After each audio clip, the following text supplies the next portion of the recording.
para o tráfico de drogas aqui. Ok. Eu queria saber, o que eu quero saber é como funciona o esquema de tráfico de drogas no Brasil, né? E qual a rota mais acessada, de que maneira eles É muito acessam, complexo. e o que mudou, né? Após a entrada do governo aí, do Bolsonaro, Olha né? só, deixa eu te falar, não mudou nada, tá? Não mudou nada, nada, e eu vou te explicar por que não mudou nada.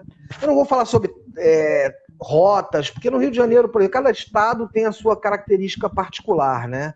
O Rio de Janeiro é um estado que a gente sabe que é litorâneo, então tem muita coisa que entra. Eu moro na Ilha do Governador, é evidente que entra muita droga e entra muita arma através da Praia da Rosa, que é uma comunidade que a gente tem aqui na Ilha do Governador. E particularmente na Ilha do Governador, todas as comunidades elas são dominadas por uma mesma facção, com exceção de uma comunidade que já fica na saída da ilha, né? Então, quer dizer, você vê que o tráfico de armas e de drogas entre essas comunidades, particularmente na Ilha do Governador, é muito simples. Você não tem uma guarda costeira, você não tem um patrulhamento efetivo da Baía de Guanabara. Qualquer um sai com seu caiaque, qualquer um sai com seu veleiro, qualquer um sai com sua lanchinha e passeia aqui debaixo da ponte Rio-Niterói e ninguém vem olhar nada. Então, quem diz que não entra arma e não entra droga por ali? Então, eu querer ser o dono da verdade e dizer efetivamente quais são todas as rotas e quais são as características, bandido usa a sua criatividade de uma forma excepcional. Tem gente que leva dentro de estepe, pneu de estepe, dentro do carro, faz fundo falso. Encontraram hoje, né, se eu não me engano, a Polícia Rodoviária fez uma apreensão de caixão que se dizia serem vítimas da Covid, que estavam sendo repatriados para o seu estado, cheio de cocaína dentro. Então, quer dizer, você vê que a cabeça para o mal dos caras é um negócio fora do comum. Eu prefiro te dar a razão que ninguém fala do porquê não se acaba com o tráfico de drogas. Entendeu? Isso é simplésimo, e não passa por um problema de violência, passa por um problema de vontade política. Porque todo mundo não diz que o problema da criminalidade, da violência, é a falta da educação, é a falta da cultura, é a falta das oportunidades, etc. Agora, por que falta cultura, educação, oportunidade para o morador de comunidade, que normalmente são os grandes traficantes de drogas? Porque não interessa ao político. Porque enquanto o povo mais burro for, mais massa de manobra for, né, melhor é para que ele se eleja. Ponto final. Então, onde está o problema do tráfico de drogas no Brasil? Na política. Se você não conseguir, através de vontade política, tirar o cara lá de dentro da comunidade, ou transformar a comunidade, que é a promessa de todo político não cumprida, a maior promessa do político não cumprida é essa: nós vamos mudar a comunidade, nós vamos trazer o saneamento, nós vamos trazer escola, nós vamos trazer oportunidade de emprego, e nunca trazem. Por quê? Porque se fizer isso, perde o curral eleitoral. Como é que um cara se elege hoje em dia? Por que eu não me candidato mais? Né? Vieram me fazer essa pergunta. E eu respondo com muita facilidade essa pergunta. Porque eu não tenho R$1 milhão para gastar. E mesmo que eu tivesse, eu não iria gastar em política. Eu ia fazer outras coisas muito mais agradáveis com esse R$1 milhão do que tentar me eleger a político. Por quê? Porque você só consegue se eleger hoje se você é cantor de música sertaneja, ex-BBB, jogador de futebol ou famoso. Né? Ou se você tem R$1 milhão. Porque com esse R$1 milhão você polariza o teu voto. Você vai nas comunidades, aí contrata o líder da comunidade, diz assim: quantas pessoas você quer para trabalhar na minha campanha? Ah, eu preciso de uma equipe de 20 pessoas aqui trabalhando, tá? Hoje em dia é 1 mês e meio só de campanha, antigamente eram 3 meses, né? Então 1 mês e meio de campanha, pagando aí R$1.500 para cada um desses patrocinadores, faz a conta aí, 20, né? 2 são 3 mil, né? Então vai dar... Faz aí. Vamos arredondar para R$1.000, para ficar mais fácil, né? R$20 mil. Fora o líder comunitário, fora material. Aí só aqueles 20 dele vão te conseguir 200 votos. 200 votos não elege ninguém. Então você tem que ir na outra comunidade, pegar o outro líder comunitário, contratar mais 20 pessoas que vão ser multiplicadores de votos, que vão arrumar mais 200. Vai fazendo a conta. Quando você vê, você tem que ter 15, 20 líderes de equipe, com 20 pessoas atrás deles, todos eles recebendo para estarem trabalhando, né? E no final vai dar R$1 milhão de reais no teu bolso, porque você é muito altruísta e tem muito dinheiro, que nem o dono da Havan, se ele quisesse se candidatar a alguma coisa, né, ele vai gastar do bolso dele, beleza. Ou você vai ter que conseguir esse dinheiro, tirar das suas reservas e depois vai querer recuperar. E como é que você vai recuperar isso com um salário que não chega a 2% disso por mês, né? Com um mandato de 4 anos? Roubando, né?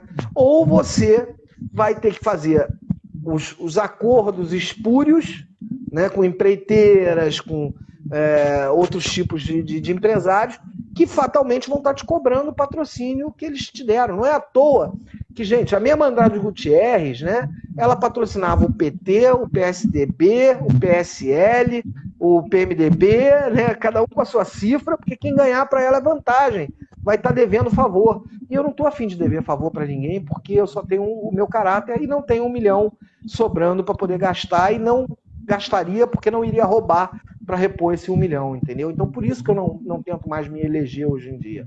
Mas o grande problema do tráfico de drogas e da criminalidade, que deriva das comunidades, é a intenção do político em manter o povo, literalmente, vamos falar aqui abertamente, burro.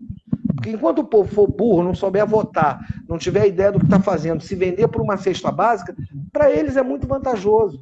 Então não vai acabar nunca o tráfico de drogas nas comunidades enquanto não se moralizar efetivamente a política. Mas não existe também uma dificuldade de implantar esse tipo de esses serviços, né, que é educação, né, saúde dentro da Você chegou num ponto fundamental. Lembra que eu te falei que eu ia contar uma história sobre o Antony Garotinho? Essa história é exclusiva, breaking news aí para tua live, tá?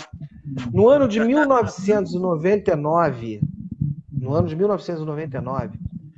quando a governadora do estado era a Rosinha Garotinho e o Antony Garotinho era o secretário de Segurança do Estado, eu me aborreci com algumas situações ligadas à segurança pública e mandei um e-mail para o Antony Garotinho dizendo o seguinte: eu tenho a solução para o problema de segurança pública do Rio de Janeiro.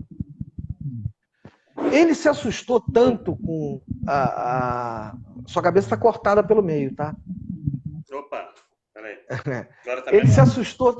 Tá ótimo. Ele se assustou tanto com o e-mail que eu mandei para ele, que ele não me recebeu diretamente, mas ele me convocou a comparecer e conversar com o subsecretário dele, que era um coronel de polícia militar na época. Essa história é verdadeira, tá? É verídica. Eu tenho comprovação dessa história. Eu levei todo um plano de segurança pública que tinha 2 pontos fundamentais nesse plano de segurança pública, que eram, vê se você conhece isso, ocupação das comunidades pela Polícia Militar, só que diferente do que foi a UPP, o quartel da Polícia Militar deveria ficar sediado dentro da comunidade. Porque uma das leis principais de estratégia militar é que quem está em cima tem a superioridade logística, né? Quem está em cima está vendo quem está subindo. É por isso que o traficante tem tanta facilidade em impedir que a polícia suba nas comunidades, particularmente aqui no Rio de Janeiro, que são comunidades verticais, né? São Paulo já são comunidades horizontais. Mas aqui no Rio de Janeiro, o batalhão de polícia militar tinha que estar na comunidade. Para que eu tenho um batalhão de polícia militar, como eu tenho em Botafogo, em frente quase ao Santa Marta, no asfalto, quando ele deveria estar na comunidade? Se eu coloco o batalhão de polícia militar na comunidade, né, eu acabo com o tráfico de drogas, eu acabo com a marginalidade na comunidade. Não é um PP com um containerzinho e um contingente de 3 homens lá dentro, não. É o batalhão da Polícia Militar, não, lá em cima, em posição estratégica. Né? A UPP ou seja, na entrada ou no meio, não era lá em cima. Isso.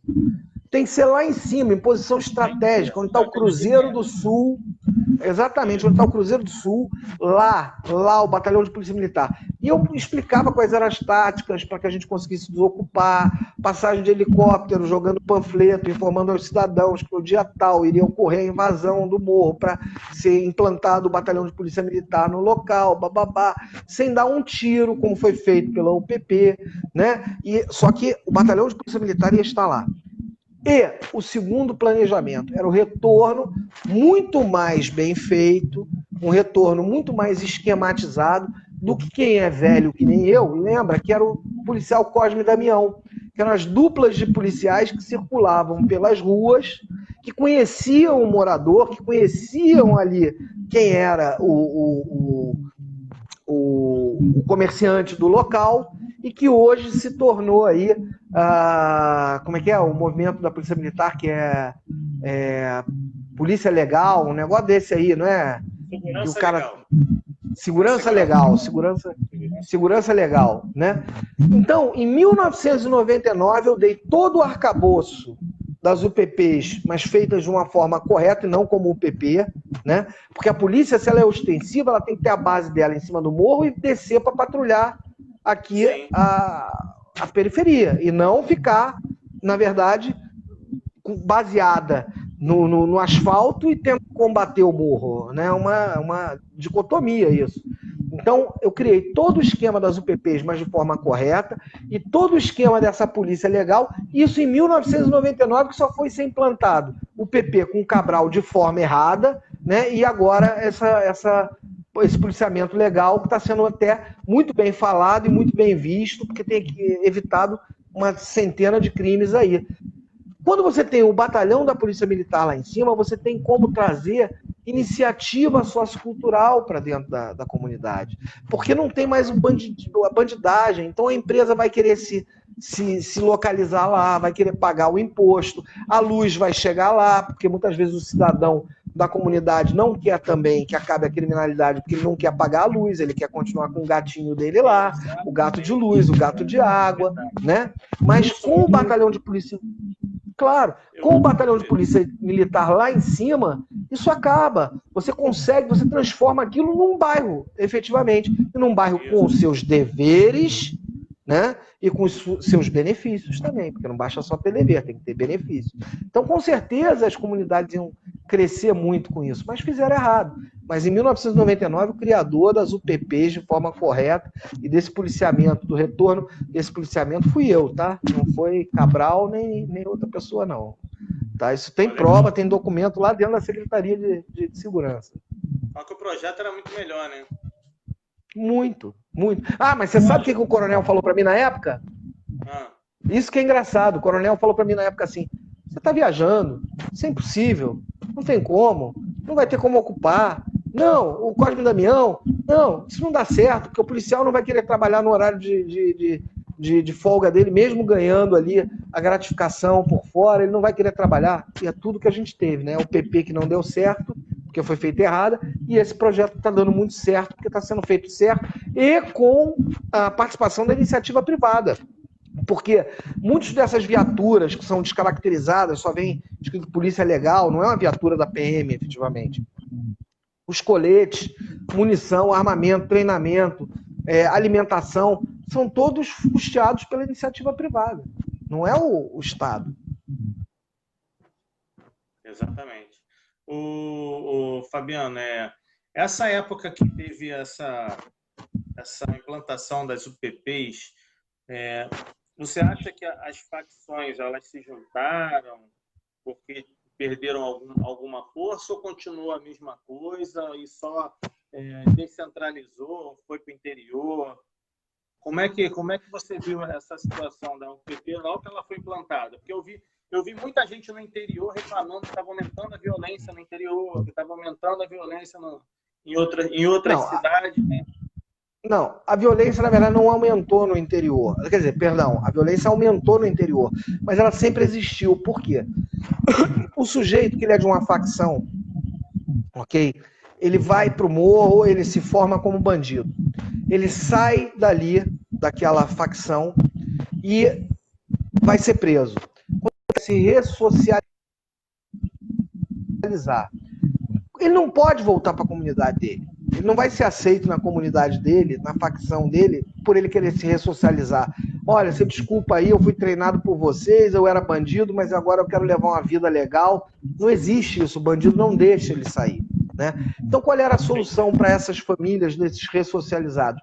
Era ir para o interior. Então, Cabo Frio, região serrana, o que você tem de ex-presidiário que quer se ressocializar, isso é bem legal. Eu já bati de frente com vários, né, que olhavam para mim e falavam assim, ô doutor, tô na linha, hein, doutor. Eu nem lembrava quem eram eles, porque uma coisa é você prender a pessoa, que você prende centenas, outra é você ser preso, né? O preso, quando ele é preso, ele nunca esquece a cara de quem o prendeu, mas quem prende vários não vai lembrar da cara de todos que ele prendeu. Então, várias vezes, cara, e eu, pô, graças a Deus que esse cara tá ressocializado, porque senão ele me dava 3 tiros aqui, eu não ia saber nem o que aconteceu, né? A verdade é essa. Mas é muito, é muito. E, às vezes, quando ele não encontra a oportunidade, ele já está lá, ele acaba se voltando para o lado do crime novamente, né? Que é o roubo de galinha, né? Roubo de residência, pequenos assaltos. O que aconteceu foi que quando a polícia entrou com o PP, muitas dessas facções migraram para outros morros que não tinham o PP, né? E a gente que mora, que é bairrista, por exemplo, a Ilha do Governador é um bairro muito fechado. Então a gente sabia, ó, entraram aí 10 carros aí com um bonde que veio da Maré, porque teve invasão na Maré, e aí eles vieram aqui para o Morro do Dendê, entendeu?